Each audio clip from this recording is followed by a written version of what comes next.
Multi Radio.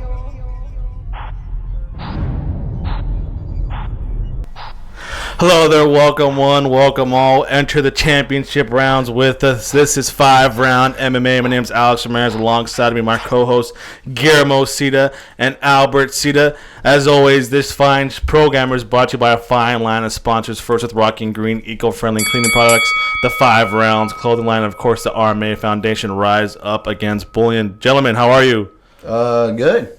Little tired, but good. Little tired? But not too much UFC action this week, right? We had a card yesterday. Yeah, but I mean, there was action. As opposed to 3 cards in one week. Yeah, we're back to our normal, just 1 card this week. Once a week, delivered to Shera and Ovid St. Pio battled it out in Nashville in the UFC Fight Night. Got some big news with the World Series of Fighting. Fedor's back in the headlines. Also, Cyborg and Ronda Rousey, and of course, our boy Diego Sanchez is in the news as well. But I want to start off with round number 1. Gentlemen, big rumor coming out over the weekend is that Cyborg is ready, willing, and able to make the drop down 135 pounds to face Ronda Rousey December 5th in Dallas. Now, this one is kind of bigger because supposedly now she's in the UFC has contacted her saying, if you can make the weight, we will put the match together, as opposed to in the past where Cyborg just saying, I'll make the weight on my own. But now it's saying UFC is actually involved in these talks. So, Guillermo, what is this? These rumors? Do you think it's going to happen? What are your general thoughts about Cyborg versus Rousey? I think it's going to happen. I think there's too much money on the table not to do it. Not only for the fighters, but for the promotion as well. I mean, like, it was a breaking news on ESPN on the bottom ticker. I mean, it's going to happen. And like you said, she is under contract from the UFC. So if they agree on this fight, she has to make weight. So, I mean, and it's only a 10-pound drop. I mean... she's making it seem like it's like 25 pounds. Yeah, I know. So, I mean, like, we see fighters, and we'll talk about later, Diego Sanchez, jumping around so much weight classes. So, I mean, it's possible and it's doable. I don't know why it wasn't done in the past, or why she wouldn't drop down to 135 in the past. So, Albert Cita, thoughts? Cyborg, Rousey. My only issue here Cowboy Stadium is that, let's say they announce the fight and make it happen. Just because she says she makes 135, in reality, she doesn't need to make 135. If she makes it to the card and she's overweight, they're going to have to do a catch weight. And knowing Ronda Rousey, she's not going to care what weight she came in. She said, fine, let's do a catch weight. And it just won't be for the belt, though, and they'll still fight. So I think this is just a ploy, because if she can go without fighting at 135, she can say, for all you know, she could be like Kevin Gastelum, I'm going to make the weight, and then weight cut time comes and she doesn't make weight, and so what? So and then rather than UFC cancel the fight, and knowing instead of cancel the fight, and knowing Ronda Rousey's character, she's not gonna back down. She's gonna say, look, she won't back down. Yeah, she'll be like, let's do a catch weight fight then, which all she has to do is agree upon the. But think about the black guys. It's kind of like a big conspiracy theory. I'm just saying that's the first thought that came to my mind. That's the first thought that came to your mind. You know how many black guys for the UFC for Cyborg they would get? I mean, the reputation would be ruined. I think even for the UFC, I'd be like, man, you put on this freak show because one person wouldn't make 135. It's not fair for them. I mean, it's not fair for Miesha Tate, who's taking the back seat. Which brings me to my point. Who cares about Chris Cyborg? I would rather see the Holly Holmes fight. If we were just picking people and the rankings didn't matter and these fights didn't matter, I'd rather see Holly Holmes versus Ronda Rousey. But if that can be made, I think Miesha Tate should be the rightful person to face her, and Chris Cyborg should get some fights in at 135. So rather than have her jump straight back, No, I think she should get one fight at 135. Yeah. So I would fight Holly Holmes at 135 if you don't... One practice run? Yeah. That'd be kind of cool. And then want to have on the Dallas card, right? And then have the Dallas card. Miesha Tate versus Ronda Rousey, and then Cyborg versus Holly Holmes. Exactly. And then if both party wins, have them meet in the octagon, and then set up for the... When's UFC 200? Next event. Sometime... Until next year, I think. I think so. That would set up a perfect UFC 200. But I think the UFC now, they're more about the now. You can tell back in the day they're kind of... Isn't that their little hashtag UFC now? Oh, the time is now? Time is now. Now, as opposed to before, you can tell they're the longer now. They have so many events that they can't really afford to plan ahead too often, right? So now they're just kind of week by week. It seems like this week they were throwing potential matchups left and right, so it's hard for me to what card is that? Or I think the only thing that's that we can 100% ensure here is that they have to have the two biggest stars if they're really going to go to Dallas Stadium, which I think is Conor McGregor and Ronda Rousey. So regardless of who their opponent is, we know for a fact they have to be in the card. Well, Dallas Stadium is a pretty big stadium, so to sell out, I mean, it would take a lot of star power. Yeah, that's why you would need Conor McGregor, Ronda Rousey. And you might have to throw in, you might have to throw in a little Cain Velasquez in there, maybe. I don't know. Well, speaking of star power, this next round number 2, I want to talk about another potential star coming to the UFC, so that should be fun. Time for round number 2. Another big rumor going around is the return of the emperor, or the last emperor, or the emperor. What was his nickname? The Emperor, Fedor Emelianenko. A couple weeks ago, he's saying I'm training back to get into fighting shape again. I think the general consensus was, he'll probably go to Bellator because his relationship with Scott Coker and Strikeforce. But apparently now, a report by MMA Junkie saying that Fedor's actually in talks with the UFC, and that he's kind of confident that the negotiations will move forward. So I ask you guys first, whoever wants to answer this question first, is do you guys want to see Fedor in the UFC? Yes. Well, if you're going to ask me first, yes. The thing is... it's the last emperor. Well, the thing is about Fedor, it's funny when you had the merger between Strikeforce and the UFC, we talked about all these potential matchups, and now we're kind of like stale with the same guys. And I mean, like we saw the call out from Matt Mitrione to Bigfoot that nobody even cared to notice. Or Ben Rothwell's weird promo. Yeah, and then we had last night, it was Jared Walshaw versus Tim Wood, something like that. No excitement in the heavyweight. You had Cain Velasquez fall. People still aren't talking about what's in Verdum. So I think the bringing back of Fedor, you had these potential matches with Alistair Overeem. There was a beef there. He lost to Verdum, making that rematch with Fedor Emelianenko. So I think they're potential matchups that are intriguing. Also, Fedor says he wants to fight the best in the world. That's why he wants to go in the UFC, and the best in the world are in the UFC. So I think matchups with Junior Dos Santos, matchups with Cain Velasquez versus Fedor would be amazing. I think high ratings and bring some life into the heavyweight division. Albert, what's the possibility of UFC and Fedor reaching an agreement? I think the agreement is going to happen because this reminds me a lot of when Sting finally made his debut in WWE. And let me justify it. Sting for the longest was against Vince McMahon and WWE, and he would not sign with WWE. Went to other promotions, had some success, just like Fedor. And but I think all these competitors come to a realization. Look, it's all about the legacy. And where it's going to last, where it's going to stay, who's going to actually continue on to show my matches and stuff like that. And I think Fedor, just like Sting, see the road. Say, like, I need to certify my legacy. It doesn't matter that it's against an organization I never liked or respected. It's the biggest one, and that's how to be sent off. It's for my fans more. So it's all about ego. So I think it's the same thing. Forever. Just like Triple H gave Sting his farewell party, I think Dana White's going to give Fedor Emelianenko his farewell party too. So basically, like, it's going to be one. It's going to be one match and done. I bet. Prior to his losses, Fedor was considered like one of the best heavyweights ever in the world, right? And then he lost to Strikeforce. Now he's considered. I don't know if he talks about it in the conversation anymore. But now, will a couple wins in the UFC re-cement his legacy as one of the best ever? So yeah, I think it would. I mean, the other thing is Albert said one match and done. I think that's crazy. I think if he wins, he's still in. He'll still stick around. I think you're a Fedor fan, Albert. Nah, man, because they might even just bring back Randy Couture just to kind of.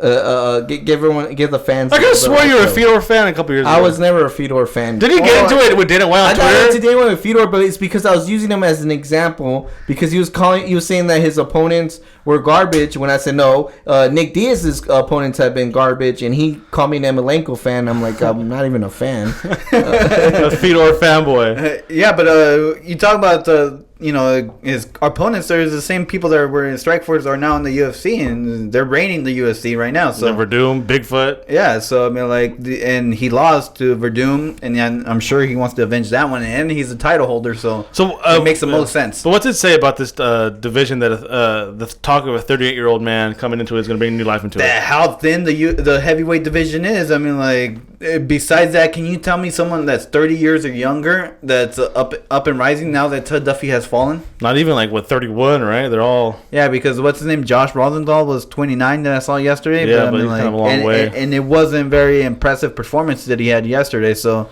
I mean, there is no real young heavyweights up and coming that are like knocking on the door. You guys don't be shocked. It's gonna be Dan Henderson fighting him again. And it's gonna be a retirement match. You think so? I know so. Man. Come on. And why Dan Henderson? Dan Henderson. Yeah, but Dan Henderson had but they have history together. Just like Triple H can be booked for SummerSlam, bro. He's gonna wrestle WrestleMania. All these wrestling. Whatchamacallit? References? Yeah, references, man. Look, it's not my fault. They correlate so perfectly. This isn't World Wrestling. This isn't a work, man. If you want, I can start my Dragon Ball Z references again. References over. Round 2's over. Time for round number 3. On Saturday night, UFC was in Nashville, Tennessee, hosting the Fight Night. Was main evented by Glover Teixeira and Ovid St. Pure. I don't know. I always hear Piox. OSP. Actually, before we go on to... I have a legitimate question. Is he French, Canadian, or... Because I saw him come out with the red and blue flag. Was that Trinidad and Tobago? He's American. He was... No, I know it said he was born in Florida. Yeah. But... And especially his name, OSP. I mean, like... You're just confusing with GSP or what? Well, no, I'm not confused with GSP. I just want to know. I think he's born out of Florida, raised in He's Knoxville. From what's it called? Haiti? I think it's Haitian. Okay. Yeah. Haitian? I think it's from Haiti. And I'm sure Haiti was whatchamacallit? The French took over Haiti. Thank you for this history lesson today on Fight Night MMA. Jackson's looking at me like, I think you're 100% wrong. Anyways, before we talk about the UFC Fight Night Nashville, the night before Friday, RFA 28 was held in St. Louis. Main event was between a former guest of ours, Andrew El Dirte Sanchez. He actually won the middleweight championship, so congratulations to him. We actually had him as a guest a couple years ago, or last year, I think.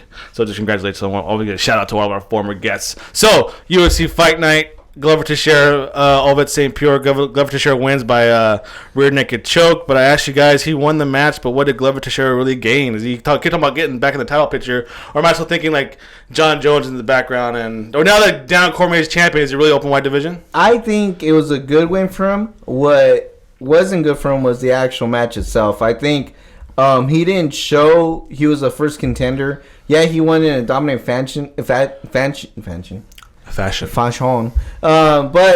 fashion. It just seemed kind of sloppy to me. I mean, he was pretty much he was showing his wrestling technique, but I don't think it was up to par to be at Daniel Cormier's level. Is what I'm trying to get at. And I think his stand up really wasn't that crisp. I think Ovid St. Pierre got some good shots in before he would be taken down. So. I think you guys are missing the picture. What was the biggest question of Glover Teixeira's weakness? Was his cardio. He showed that he had his cardio has improved. His weight issues have improved.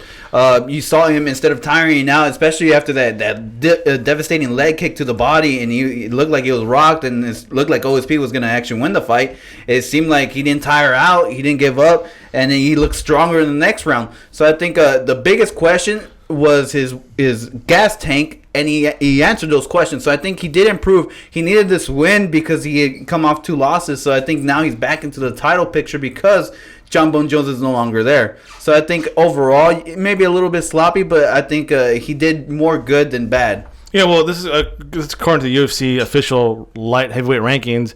Glover Teixeira is ranked number 4. Ahead of him is Ryan Bader, Alexander Gustafsson, and Anthony Johnson. And right behind Glover Teixeira at number 5 is Rashad Evans. So you got Rashad Evans and Bader going to go at it pretty soon. So maybe they cancel each other out. Glover Teixeira could, piggyback over them or hop over one of them. Rumble's fighting coming up too. Yeah, so basically everybody in the top 5 is coming up pretty soon. Yeah, and I think it's going to be one of those things. Whoever has the most impressive win, will probably get it. So let's say Glover was the first domino to fall. Wasn't too impressive. So it wasn't too impressive. Even though the finish was, I don't think his performance was, and that's why I will probably put him as a dark horse as the next top contender. Well, depending on how the others went. I mean, if the other ones go the distance, I think Glover gets it. Well, no, I think Ryan Bader versus Rashad Evans is truly the number 1 contender fight on paper. But I'm telling you, if it goes the distance, I can't see a justification for them to face DC. But that's why I'm saying if that doesn't plan out, I think Glover Teixeira just squeezed into the title. Hopefully that Title Rashad picture. Evans Ryan Bader fight, just we see like a new Rashad Evans. Remember before Yeah. he was knocking guys out left and right, and then ever since the last time at Cheetah, he was like a super conservative fighter. Yeah. I mean, but now he's got kind of boring. So hopefully now he's been out for a while. I don't know if you guys saw the what's in the review after the fight pass or the fights. It was DC and Rashad Evans. DC was not impressed by Glover Teixeira and said, "Hey, dude, you got another fight before you even think about trying to face me in the cage." So I don't think. I really think that Ryan Bader's gonna get an impressive knockout here. I think Rashad Evans has been out so long that I think it's actually gonna be his downfall, to tell you the truth. And I really do think with Ryan Bader's knockout power, he might be able to catch Rashad Evans and get that knockout win. And you got the best matchup for DC, I think, just because of as far as the jib jabbing has been going back and forth. But we'll see how the light heavyweight Cut him off. how the Let's light get to the round. heavyweight division pans out. So stick around. We got a little break in between. Then we'll come back with round 3. Talk about some Rousimar Palhares and that dirty, no good, eye gouging fighter of him. So let's stick around. You mean round 4? Oh yeah.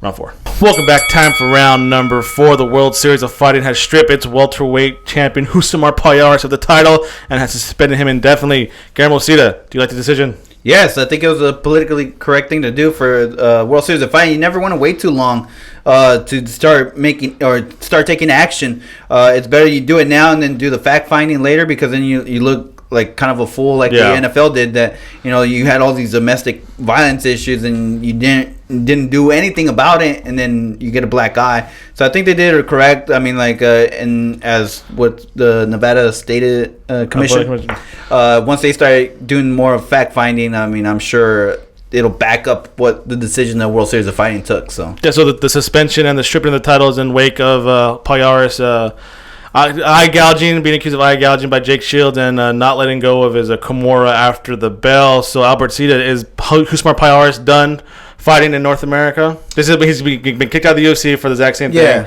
Suspended now in the World Series of Fighting for pretty much not letting go of submissions after the fact. Here's my thing. I think they did the right thing by suspending him. I don't think it's his last fight. I think it would be different if Mazzagatti was literally pulling him off Jake Shields. Yeah. To say he held out a little longer, that is correct. But at the same time, it wasn't like Mazzagatti had to pull him apart for him to stop. It was more like he just held that extra second.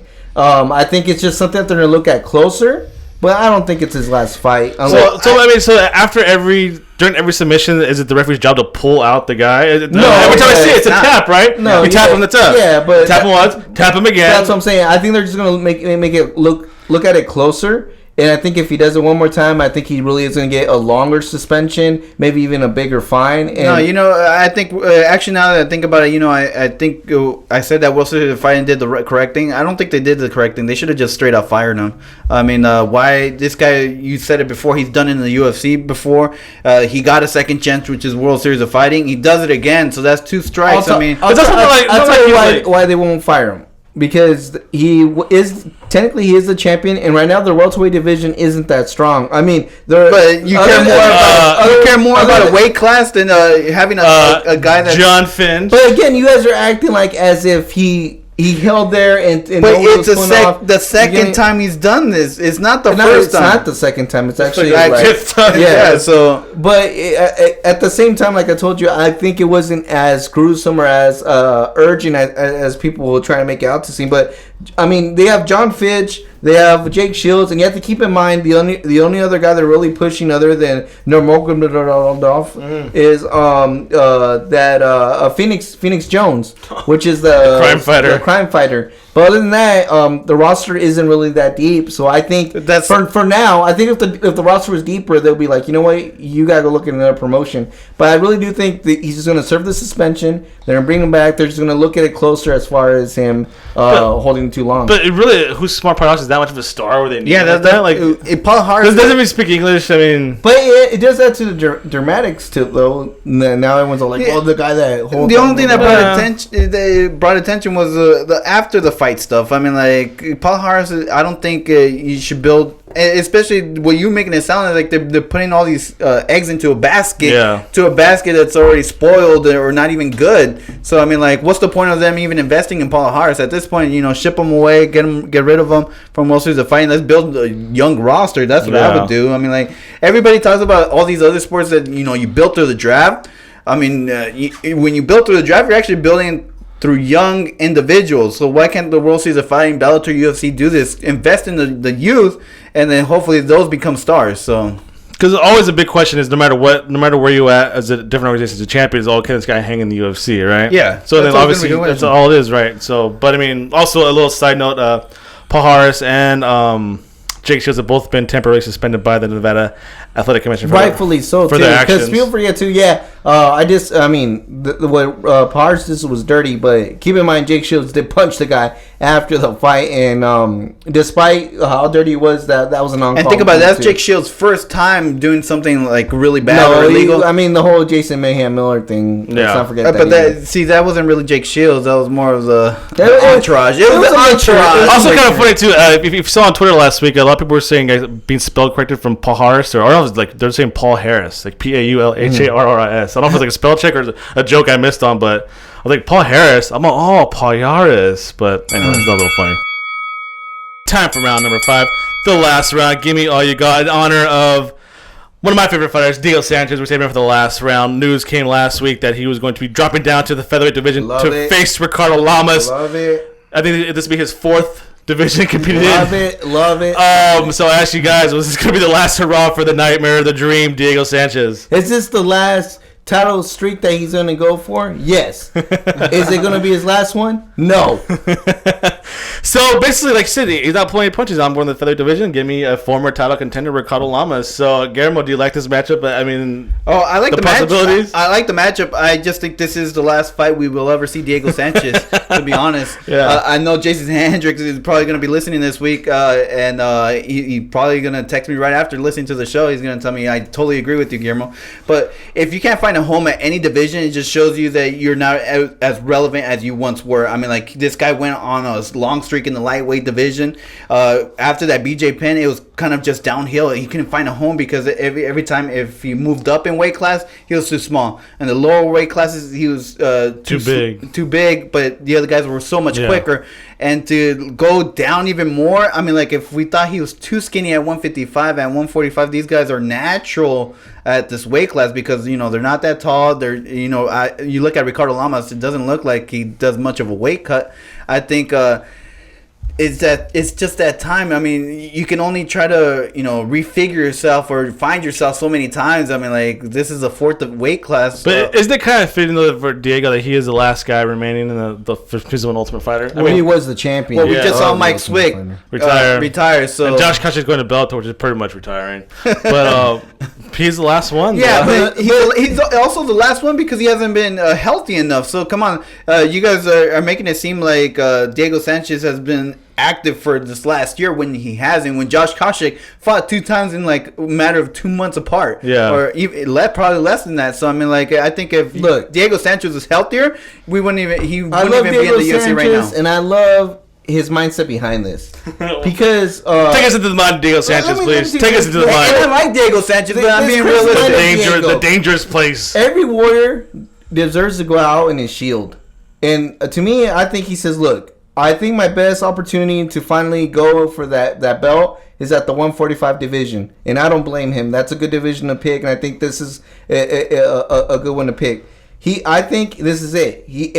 But the fact that he accepted the fight against Ricardo Lamas shows you that he wants to fight the top fighters, get the title picture, and see if he can do it. If he ever gets stops in this journey, I think he will call it quits and say retirement. I'm not saying he's going to beat Ricardo Lamas, but I'll tell you what, I'm going to be chanting my head out and hoping that he wins. And I bet you if he beats Ricardo Lamas, he either fights another top 3 guy or he gets a title shot because I'm pretty sure he's going all 100% in. You know what? This is my favorite. I'm calling right now. Remember back a couple years ago before Ric Flair retired from wrestling? Yeah. How the storyline was like the next match you lose, that means you're retiring. Yeah. So like every week on Raw, he was winning, and then like it finally ended at WrestleMania. Conor McGregor. Diego Sanchez, I'm telling you right now, say it. But my next loss, I'm retiring. I mean, every time he fights, he's more dramatic. I think I like that. I'll tell you this though. When Diego's in that octagon, I'm gonna be in there with him too, because I'm gonna be swinging as he swings too. So stay away from me during the fight, because I'm gonna be punching as well. No, I think there's the real reason behind this. I think it is the Conor McGregor rivalry. I think that's probably his. Yeah, if the fight he really wants. If he can beat Ricardo Lamas, you can. Well, you can justify a Conor McGregor fight. You can justify a Conor McGregor fight. That's what I'm saying. If he would have fought anybody else in the 145 lore, then I think.